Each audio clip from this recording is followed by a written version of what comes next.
supplements. What supplements do I use? Right, I'm not a supplement whore.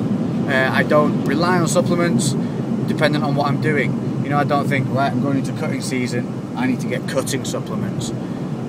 I'd like to get this out of the way. The first thing to get out of the way is supplements are not magic, nor are they some kind of illegal substance, nor do they do anything for you. They are simply powdered food and nutrients. You don't need them. Camera just committed suicide a little bit there. I'm back. So I got up to saying supplements are not a magic formula. They are nothing more than powdered food and powdered nutrients.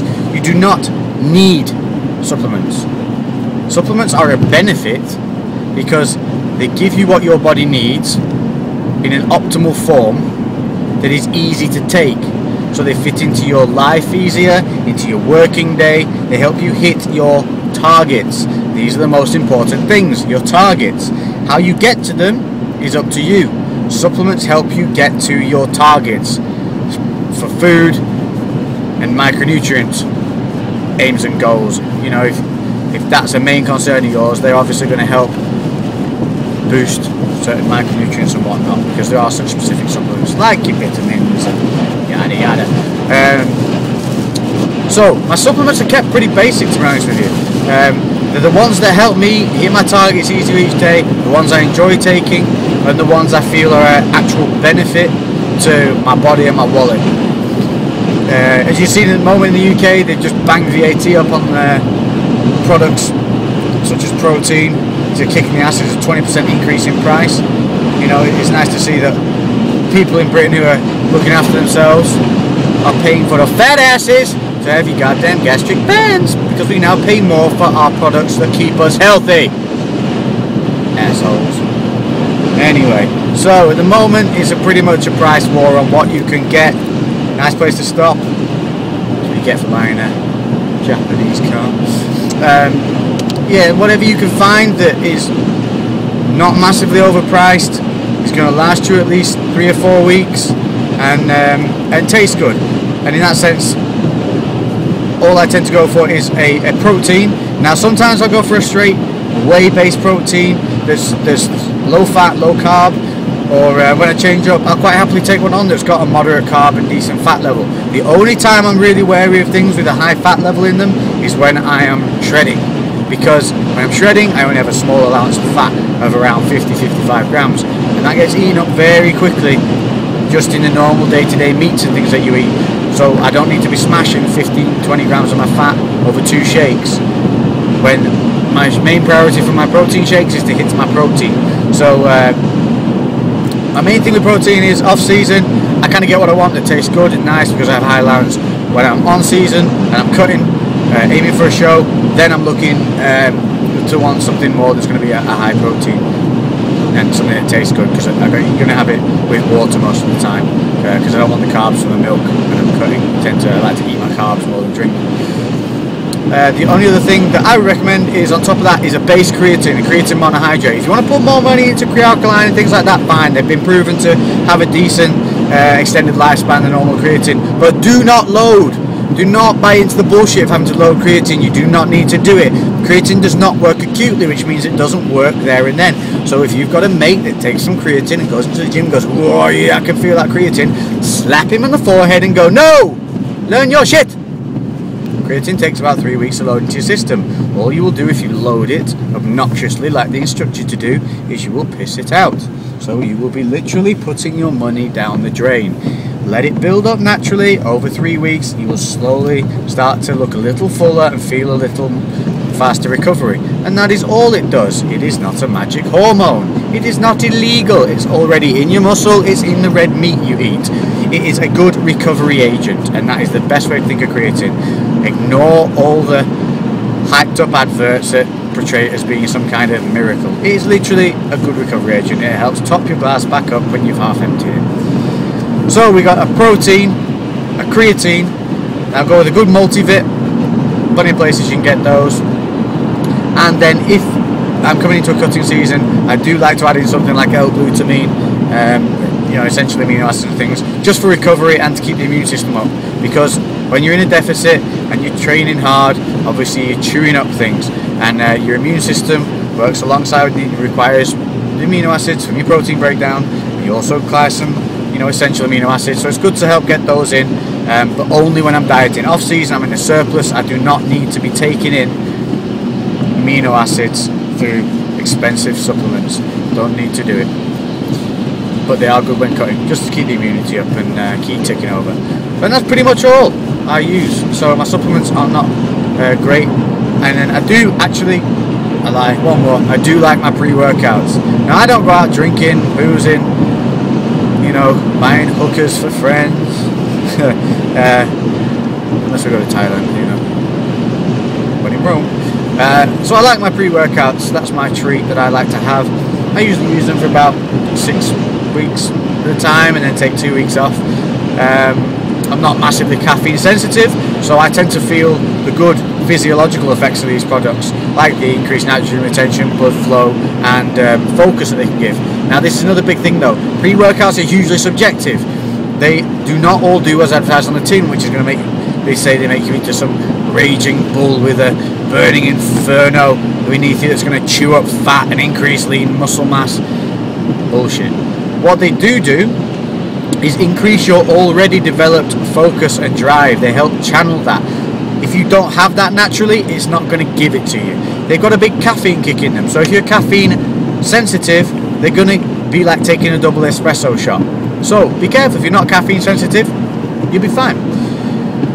Some of them hit you like a mule kick because of the caffeine and because of the way their proprietary blend is set up, depending on what ingredients they're using and what variants they use. Some can hit you all at once, and some have a more what's the word, slower time release to them is the best way. They're more dissipated. So find one that doesn't leave you crashing afterwards. If you're sensitive to caffeine, most of them are going to make you crash.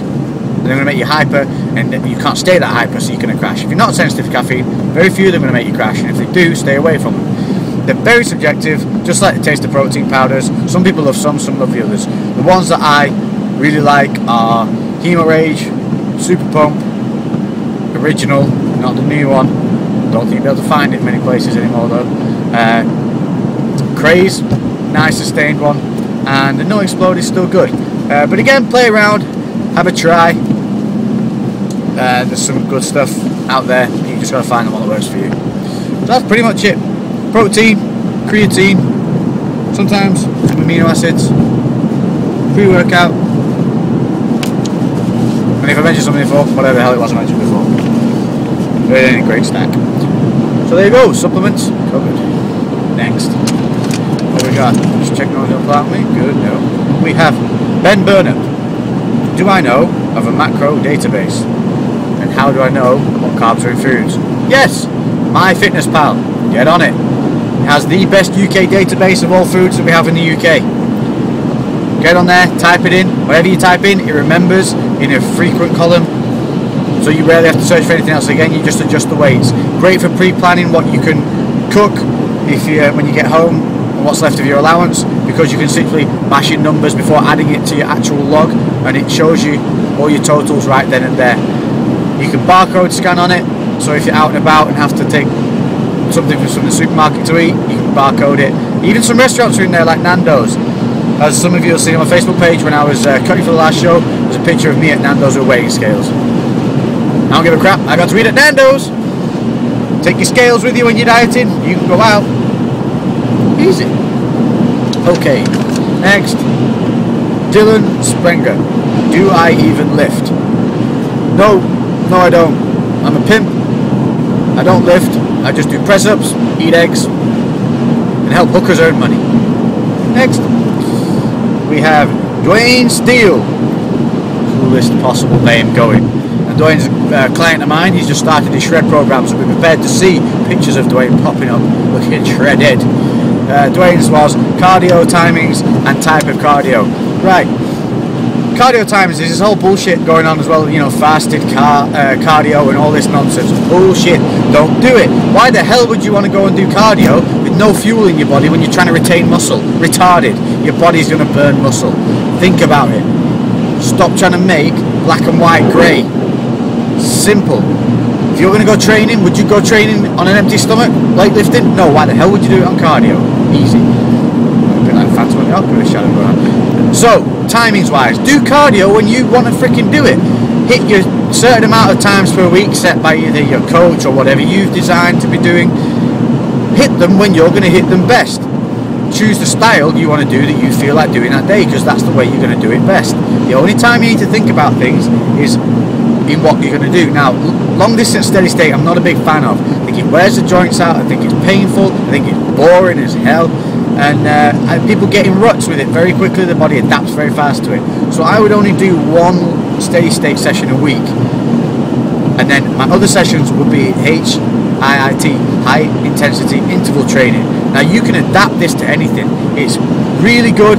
You only need to be doing 20 minutes maximum, and you will obtain the same, if not better, results from doing 45 minutes of long distance steady state work. Now, what I like to do, bag work. 1 minute rounds, 15 seconds, kicking the crap out of that bag.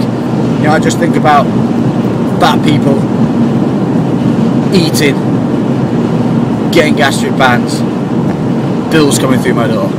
15 seconds of hell on that bag. Then 45 seconds, jogging on the spot, active rest. Ding ding, next round. 15 seconds, hell further. Same thing, bring some knees in there, some elbows, get the body rotating, really moving. Don't have to do anything complicated. Don't think about doing combinations, just smash that thing.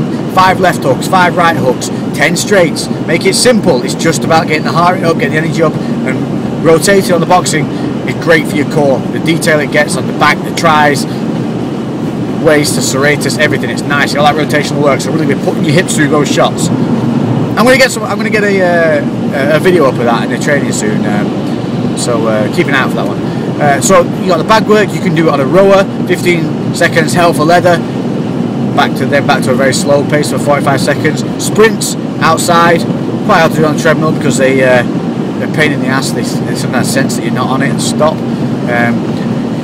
You can do it on cross trainers, but bear in mind cross trainers have a kind of a perpetual motion with them. Once you kick it, if you get a cross trainer and just push it once, it'll rotate like 3 times. So you've got to put that on really high levels so that you really push it through and drive it if you're going to do it on the cross trainer. So you can adapt it, bike, anything. I would always advise try and do something that gets your body in a slight rotational movement at the waist, so that you're benefiting from some core work, making sure your abs are tight all the time, your posture's good. And timings wise, man, if you want to pick at it, I would say do your cardio after your weights, if you're going to do them together at the same time. Why?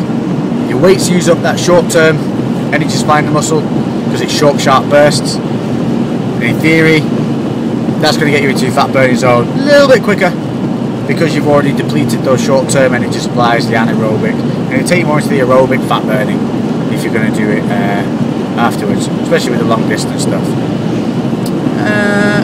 And power walking. Listen, tubbies on the treadmill, plodding. Power walking does not mean walk on a treadmill like you're walking to a health meeting.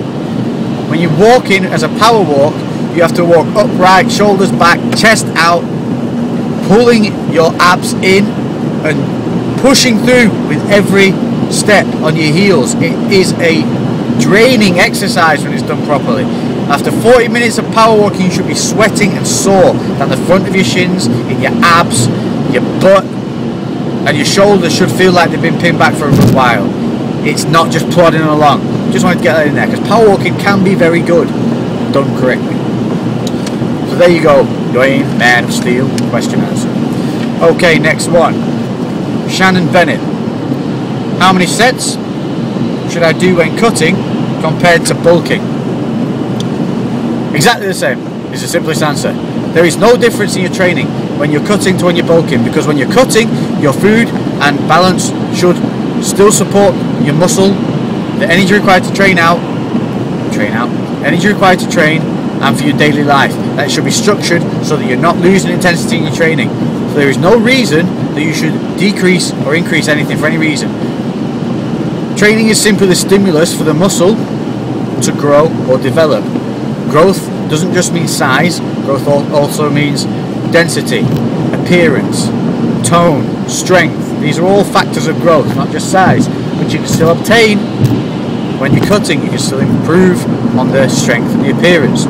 So there should be no difference. Your training should not change other than maybe more cardio implemented. Unless of course you get injured, but that's a sidetrack. So the simplest answer there is there shouldn't be a difference. Simple. Next. So we have Andreas Anderson. Should I be worried about eating certain foods at a specific time when cutting for a competition? As a natural input, I think. Insulin, do not worry about it, because if you are cutting, your body needs everything you're putting into it. Regardless of the source, your body is going to soak it up because you're in deficit. It is going to break down anything you put in there and use it. So, no, don't worry about your timing as such. Your priority is your targets. Once you know you're hitting your targets, then your timings, I would have most of the carbohydrates bulked around your workout time. That's going to help support the muscle when it needs it most, not when you're sat at your desk at work. Tailor it to your lifestyle. That's how it should be. Anybody's got a plan.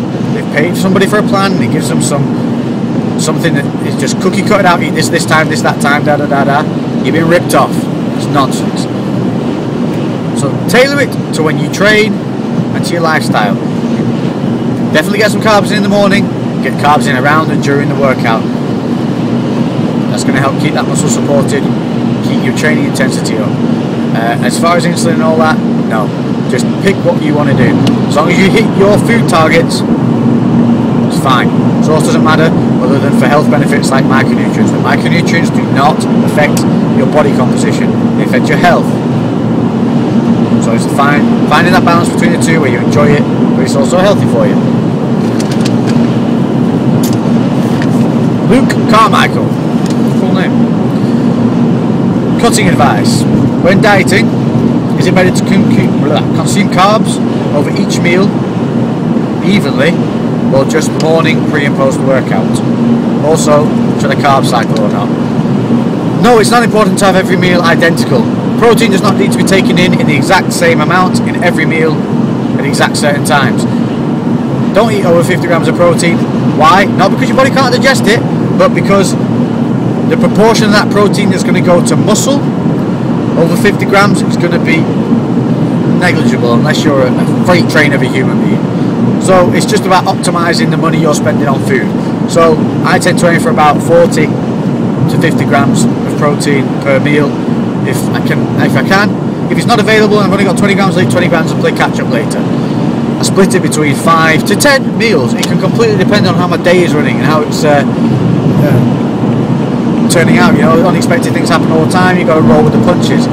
And plus the whole point is you've got to be able to live a social life whilst doing these things, otherwise what the hell is the point? So carbs wise, breaking them down during the day, all day, evenly through the meal. Yeah, if you're in a very active job and you're constantly on the go, I would still put some towards the training side of it in the morning. I'm also a big fan of backloading carbohydrates into the day, simply because your GLUT4 receptors on your muscle cells are not insulin dependent, whereas they are on your fat cells. So later on your muscle cells become dominant over the fat, so that's quite useful, which goes against everything you'll read in the old school tales. So no, don't worry about that, just hit your targets. It's as simple as that. Next question. Try and get round the roundabout of death. Whoever designed this roundabout is a retard. Camber going the wrong way in one of the pissing rainiest countries in the world. Spin out to war. Freak. Nick Barkley. Nick, your question, you have to wait 2 seconds whilst I indicate off. Okay. With macros, is the main concern levels or timings for each meal? I.e., do they all have to be the same? Well, we just answered that one. So no, they don't all have to be the same. And you've had your answer through the timings around training. Easy. That's that one done. Okay, next one is, and I apologise if I say this wrong, Powell Spiegel. You have put simple sugars and carbohydrates pre and post training. What do I like to use, or do I use them? Yes, I use simple ones, pre and post. What do I like to use? Pre, Cocoa Pops. Cocoa Pops with skim milk, love it. Snacker Jacks, caramel ones during, love them. Carrot cake, light ones, light carrot cake. over here they're by Weight Watchers, or the Supermarket's own brand, Light. Chocolate covered dates, they're good. Post-workout. Now post-workout I do fast with the complex. One, to refeed the muscle straight after the training with the fast ones, and plus it tastes good. And two, with the complex, so that I feel full, so that I don't tend to want to smash too much food after the training, because the bulk of it I like to eat before. So afterwards I tend to go for Cocoa Pops again, or I'll go with crackers and raspberry jam, reduced sugar if you want to have a bigger portion, and then I'll follow that with, depending on what's in, whether I'm being lazy or not, sometimes oats, and sometimes I'll follow it with something like a white potato, brown rice, sweet potato, whatever the hell you fancy. Even go with wholemeal pita breads, something like that. If bread doesn't bother you, you've not had loads that day, I don't mind eating bread. Bread's okay. If I start to feel a bit bloated from it because of the gluten, cut it out for a few days, let your body readjust. Gluten is a weird protein, it gets very waxy when it's broken down, it does line the gut, there's no doubt. If you overload on bread, you're going to feel a bit bloated, but it is not bad for you. You can eat it, it's not this horrific thing that people make it out to be. So yeah, that's my carb breakdown in and around workouts. Make up your mind, people on the road. Idiot. Learn to drive. Nissan Micra, shocking, eh? Next one. Now, I'm guessing this isn't your real name. HTML Morales. Sound like a typewriter wrestler. Anyway, thoughts on time under tension training and cardio. Time under tension. Now, I'm guessing you're talking about elongated negatives, holding contraction points, and things like that. All good, because they help build control. You know, whatever takes you to near failure on points with control, whatever you can do well with good technique, it's going to have a positive effect on the muscle. It's going to be the stimulus it needs to want to improve. I did hypertrophic training a couple of years back, where you concentrate on really heavy negatives, and then your spotter pulls it back up to the start position, and you just basically do really heavy 5-count negatives.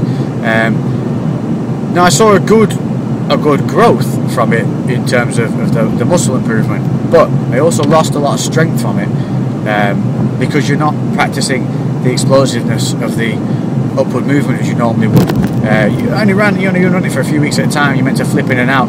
Maybe over an extended period of time it wouldn't do it, but I disliked it for that reason, that I lost when I went back to pressing normally, especially on the compound movements. It had affected my stamina for shifting the heavier weight. So I tend to not be too pedantic about flipping in between things. If you flip left, right, from one thing to the other all the time, you're never going to get good at one thing. Get very good at the basics, get very good at being consistent, get good at improving what you're doing before switching to something else. Too many people seem to stick to something for 3 weeks and switch to something. 3 weeks is no time at all to anything. Do anything for a couple of months. Give it 3 months. At least 12 weeks. At least. Then see how you feel about it. If it doesn't feel as good as something else you were doing, go back to the thing you were doing before. It's that simple. Don't believe a book over your own gut instinct. As I had a discussion about today on Facebook about certain schemes people are paying a lot of money to I won't get into that anyway. We'll go on about that later, I'm sure. Last one, I think we got a couple more. Double-sided.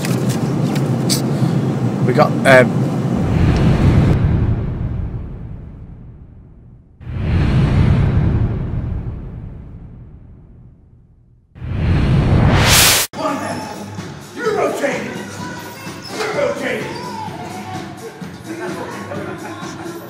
fucking idiot. You're an idiot.